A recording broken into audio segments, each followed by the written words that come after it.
How to tell if someone is on Instagram call or not. So hello guys, welcome back to my YouTube channel. In this quick tutorial I'll be showing you how to tell if someone is on Instagram call or not. So let's find out. So first thing, simply head over to your Instagram application and make sure you are logged into your account.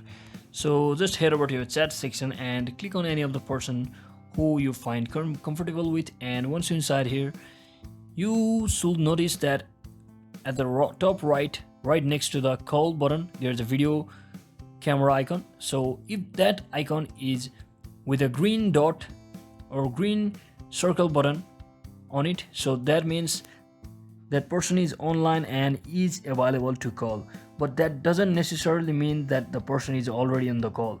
So when you try to click on this video call button and if they don't receive, so that might mean they don't want to talk, or because they may be busy in another call as well.